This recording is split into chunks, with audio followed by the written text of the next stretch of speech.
Apabila diimbas balik sejarah sukan memancing tanah air, ikan tapah yang merupakan ikan terbesar di air tawar tetap dianggap spesies penuh misteri dan paling sukar dijerat. Sehinggalah pada akhir tahun 90-an, sekumpulan peneraju pancingan gewang dari Terengganu telah berjaya menaikkan banyak tapah gergasi melalui kaedah tundaan gewang yang pada masa itu hanya dipraktikkan di laut sahaja. Justru, barulah rahsia Maharaja Sungai ini terbongkar. Setelah penemuan itu, berita ikan tapah dijerat melalui teknik casting atau tundaan gewang di sungai-sungai di negara kita sehingga di bekas lombong yang bersambungan dengan sungai mula kedengaran. Sayangnya, apabila masalah pencemaran sungai semakin serius, ditambah pula dengan penangkapan yang berleluasa lantaran isi tapah yang sedap dan bernilai tinggi, spesies yang berasal dari keluarga catfish ini telah pupus di kebanyakan sungai tempatan. Persoalannya, di manakah ikan tapah masih dapat dipancing di negara kita? Mujurlah dengan pertolongan sekumpulan pemancing dari negeri Sarawak. Akhirnya, sebuah mahligai tapah telah dijumpai di Bintulu. Atas kerjasama mereka yang berbudi baik, akhirnya Raja Ikan Air Tawar yang penuh misteri ini telah berjaya dirakamkan dalam siri Ikan Terhanda Malaysia ini.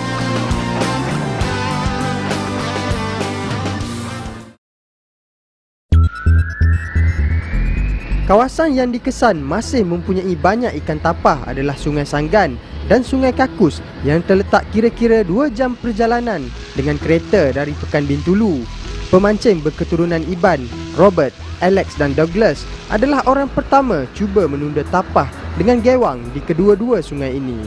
Mereka telah mencuba teknik tundaan gewang untuk ikan-ikan air tawar dan muara yang banyak ditunjukkan dalam rakaman Ikan Terhanda Malaysia di sungai kampung mereka yang kaya dengan ikan tapah, dan didapati ianya lebih efektif berbanding kaedah penangkapan tapah secara tradisional. Sehingga awal Mei tahun ini, rekod tapah terbesar seberat 52 kg telah tercapai. Musim tengkujuh baru berhenti pada masa itu, menandakan masa terbaik menunda tapah telah pun tiba. Dengan segera, mereka mengajak kami ke Bintulu untuk membuat rakaman pancingan tapah. Pada awal pagi 24 hari bulan Mei tahun 2008, kami bertolak dari Bintulu dengan menaiki kereta dan sampailah ke sebuah pekan kecil yang dipanggil Tatau setelah lebih kurang 2 jam perjalanan.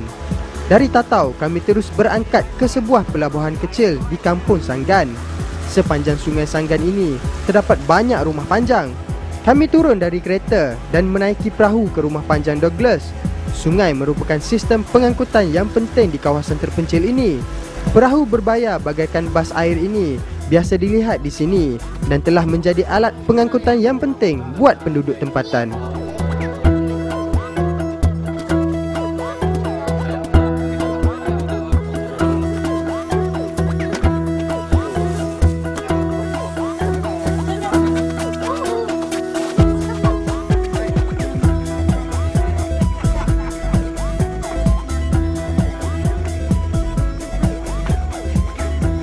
Negeri Sarawak kaya dengan hasil semula jadinya.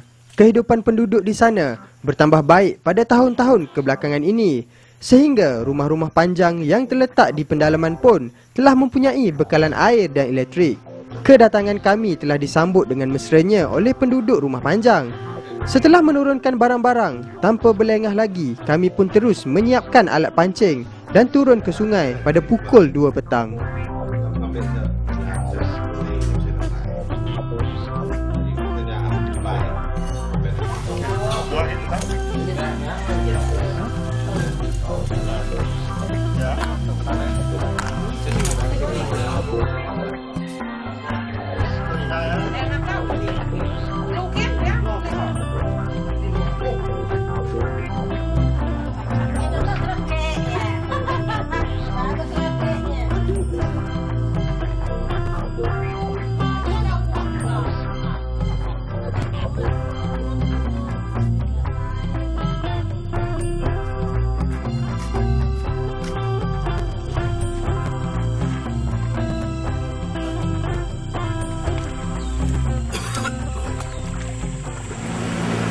Kami berenam menuju ke hulu Sungai Anap, cabang Sungai Sanggan dengan menaiki 2 buah perahu tradisional yang panjang dan sempit. Maka bermulalah satu ekspedisi pemburuan tapah yang mendebarkan. Seperti aktiviti-aktiviti tundaan gewang yang lain, kualiti air merupakan unsur terpenting untuk menjerat tapah. Keadaan cuaca yang luar biasa pada tahun-tahun kebelakangan ini telah membawa banyak hujan sehingga sungai-sungai di sekeliling Bintulu sentiasa kelihatan keruh. Dengan keadaan air sedemikian, peluang untuk menaikkan tapah dengan menunda gewang adalah tipis sekali. Oleh itu, jika air bertukar jernih, rebutlah peluang ini untuk turun memancing.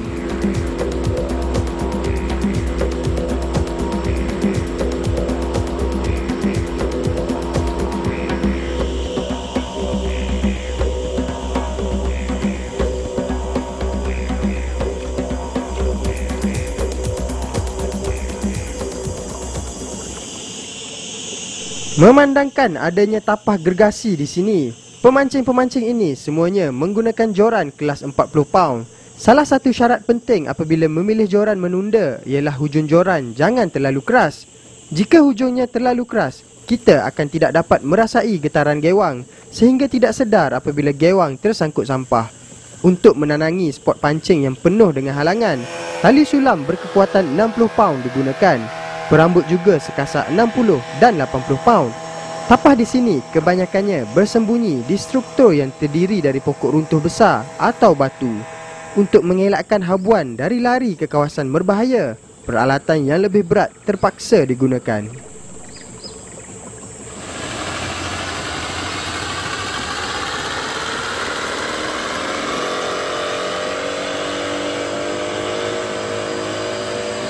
Sungai-sungai di sekitar Bintulu terletak di kawasan yang agak rendah. Biarpun berada agak jauh dari laut, namun ianya masih dipengaruhi pasang surut dari lautan. Ini bermakna paras air dan haluan arus akan berubah mengikut arus laut. Apabila air pasang besar, arus laut akan menolak air sungai ke hulu sehingga air sungai mengalir secara terbalik. Dan paras air juga akan lebih tinggi. Dan sebaliknya apabila air laut surut. Memancing di sungai sebegini haruslah pandai membaca perkembangan pasang surut untuk memastikan keratan sungai yang arusnya paling sesuai untuk menunda gewang.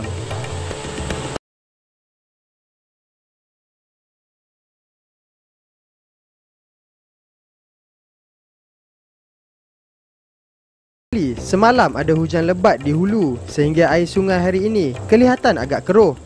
Namun menurut Robert dan rakan-rakannya, kekeruhan sebegini masih dapat memancing tapah. Anggapan Robert memang benar kerana seekor tapah seberat 8 kg telah berjaya dinaikkan setelah 2 jam menunda gewang. Sayangnya, pergelutan dengan tapah tidak dapat dirakamkan. Tempat terkena ikan terdapat beberapa pokok runtuh dan airnya kelihatan agak dalam seakan sebuah lubuk yang berpotensi. Tidak lama kemudian, Robert Masam pun terkena ikan di tempat yang sama. Sayangnya, ikan yang dianggar melebihi 10 kg itu terlepas akibat tali putus bergeser ranting pokok.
pemburu ikan tapah ini terpaksa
Pada hari kedua, seawal 5.30 pagi, aktiviti memburu tapah diteruskan di Sungai Kakus. Kali ini, nasib telah menyebelahi robot awang. Dewan stormnya yang berwarna Marlboro telah dibaham ikan hanya 15 minit setelah acara menunda dimulakan. Tapah seberat 9.5 kg telah berjaya dinaikkan dan kali ini, proses menaikkan ikan telah berjaya dirakamkan. Kejayaan ini telah memberi semangat kepada semua. Namun, setelah berjam-jam berulang alik di Sungai Kakus, tiada sebarang sambaran berlaku pada kelima-lima joran. Akhirnya, kami memutuskan untuk kembali ke hulu Sungai Anap setelah makan tengah hari.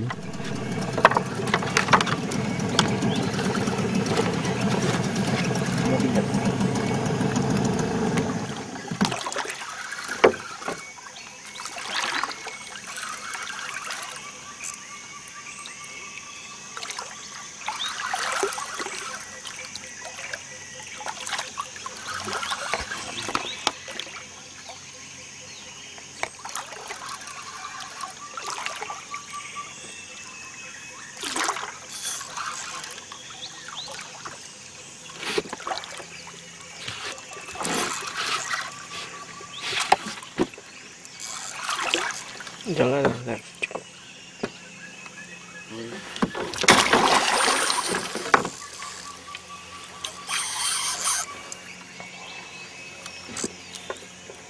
Biar.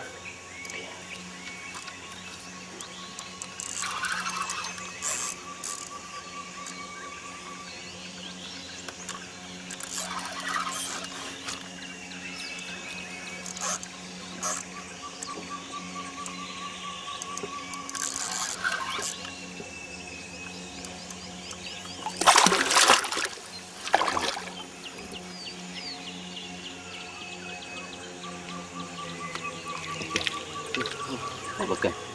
Bukan.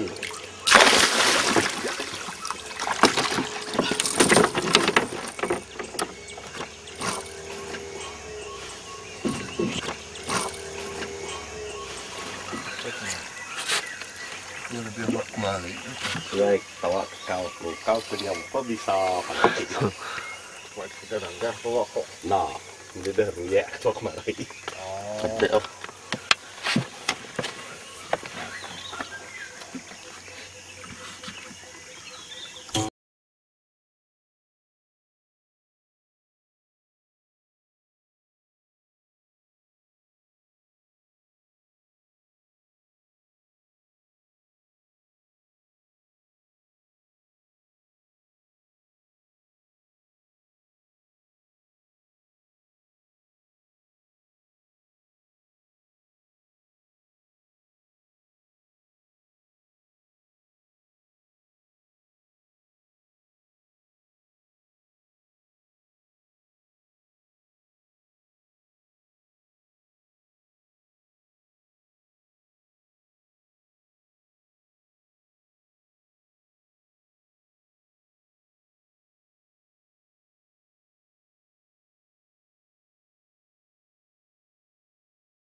Menunda gewang selaman dalam tanpa menggunakan sonar akan selalu tersangkut reba yang tersembunyi di dasar.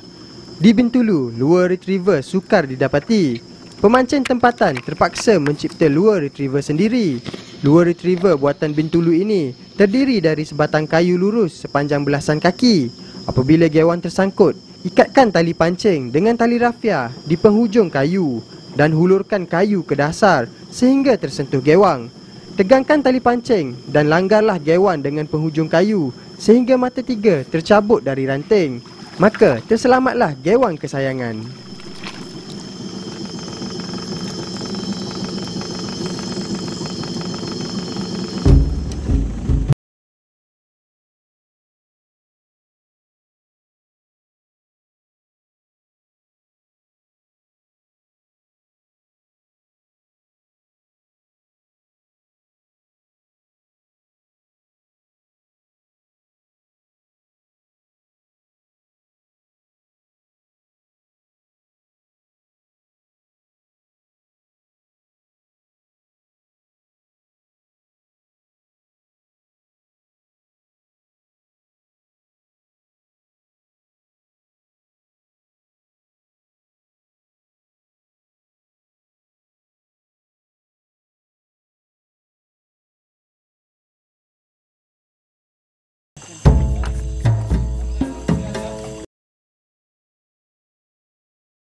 Apabila kami tiba di spot yang terkena ikan semalam, bot yang dipandu oleh enjin sangkut 5 kuda tiba-tiba berhenti, menandakan ada ikan besar telah membaham gewang. Kali ini giliran Alex pula bergelut dengan tapah besar. Dan akhirnya, tapah terbesar trip ini seberat 16 kg telah selamat dinaikkan. Ini sekali lagi membuktikan bahawa keratan sungai yang mempunyai banyak pokok runtuh itu memang lubuk tapah. Biarpun trip kali ini hanya 4 ekor tapah berjaya dinaikkan akibat kualiti air yang kurang memuaskan, namun kami berasa puas hati kerana sempat merakamkan senario tundaan ikan tapah dengan jayanya. Rakaman ini telah membuktikan kepada semua pemancing tanah air bahawa Bintulu bukan sahaja terkenal dengan GT monsternya di pelantan minyak di luar pantainya, malah tersembunyi juga si monster air tawar di sungainya.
Apabila empangan Kenyir siap dibina pada tahun 1986, kekayaan hasil ikannya telah memberikan kepuasan yang tinggi kepada pemancing air tawar.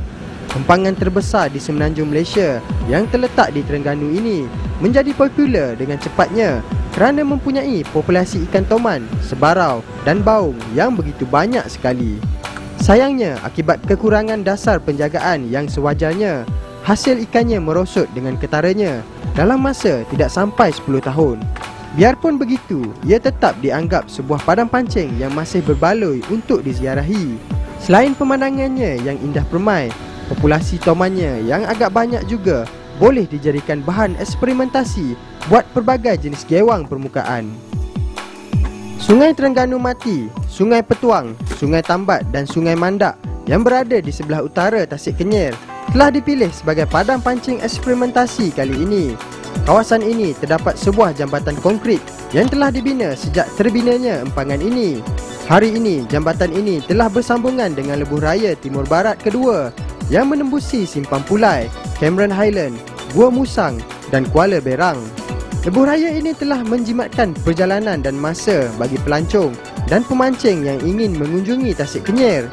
Di Tasik Kenyir terdapat banyak resort dan boathouse yang menawarkan perkhidmatan kepada pelancong dan pemancing. Boathouse yang bernama Kenyir One yang baru siap dibina telah menjadi pilihan kami dalam trip ini.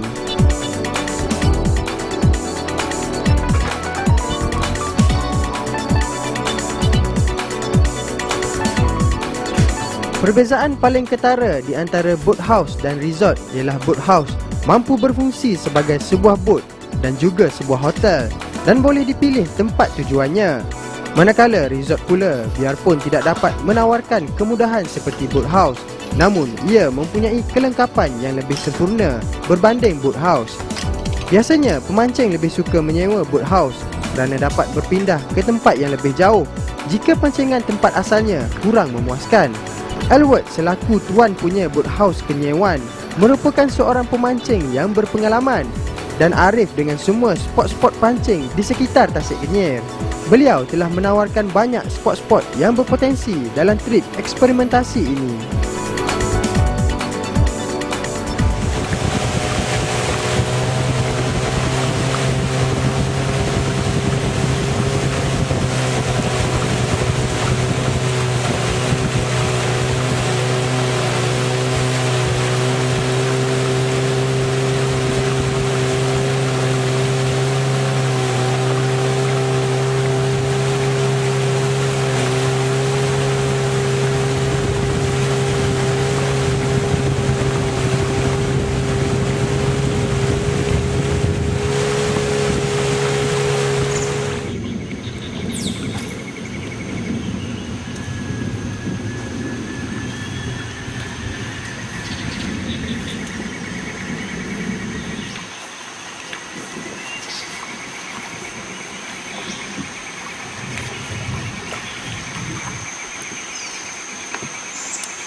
Musim tengkujuh tahun ini terasa jauh lebih panjang berbanding tahun-tahun yang lalu.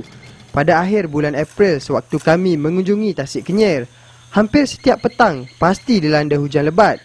Cuaca yang basah ini akan menyebabkan toman kurang bermain di permukaan dan ini telah bertambah susah untuk menjejakinya. Namun, musim hujan biasanya akan menjadi musim toman berasmara. Kelompok anak-anak toman kerap kelihatan berbanding musim panas. Terpaksalah kami beralih kepada anak-anaknya sebagai tanda-tanda menjejaki toman. Di sini ingin kami menekankan bahawa jika anda menjadikan anak-anak toman sebagai sasaran, lepaskanlah ibu dan bapaknya yang berjaya dinaikkan untuk mengekalkan populasi toman di sini.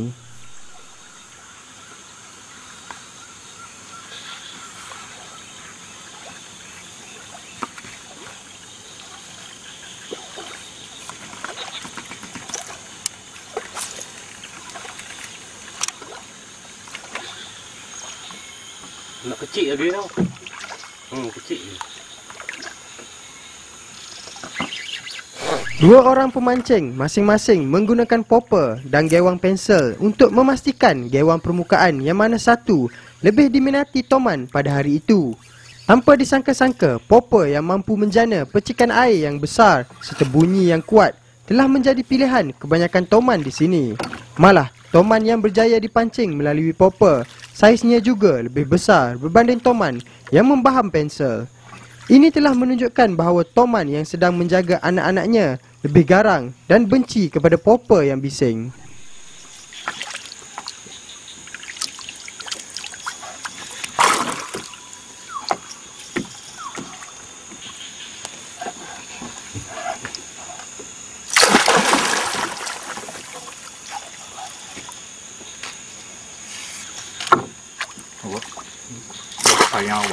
Hoàng Giao Khải, Hoàng Súng Tử,里面。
Tasik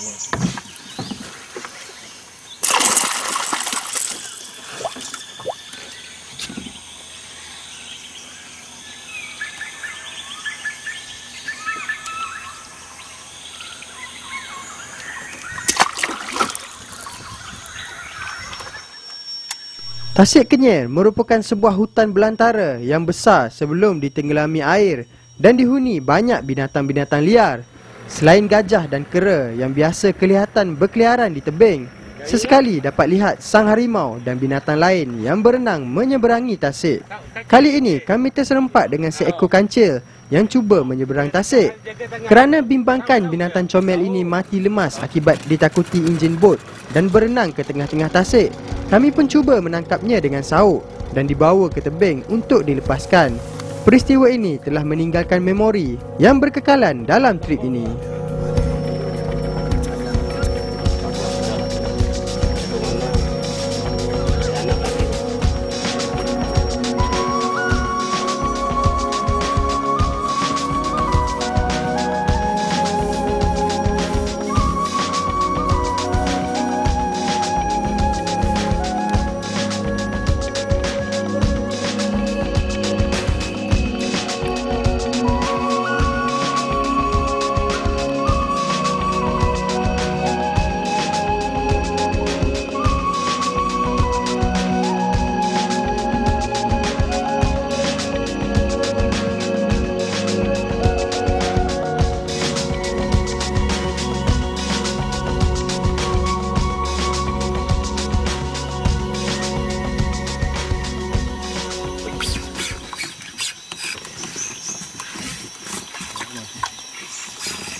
Setelah aktiviti pembalakan di bawah air dijalankan di Tasik Kenyir, pokok mati besar yang berendam di dalam tasik telah berkurangan dengan banyaknya. Biarpun pemandangan uniknya telah terjejas, namun toman lebih mudah dinaikkan kerana halangan dalam air telah menjadi kurang.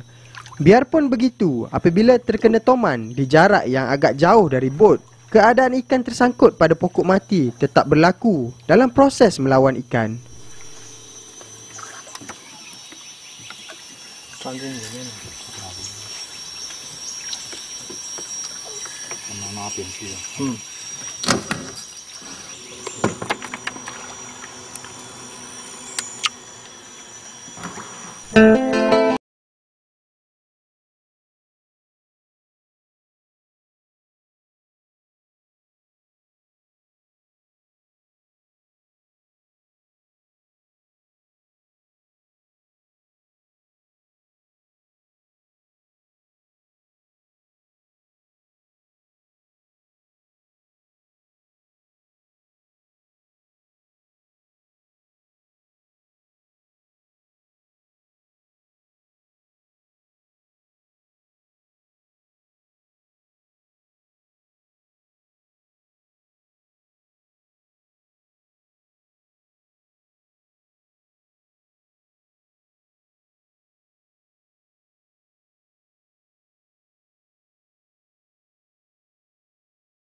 Rugilah anda jika tidak mengunjungi Sungai Terengganu Mati apabila berada di Tasik Kenyir. Sungai yang dipenuhi batu besar ini telah membentuk banyak air terjun dan jeram.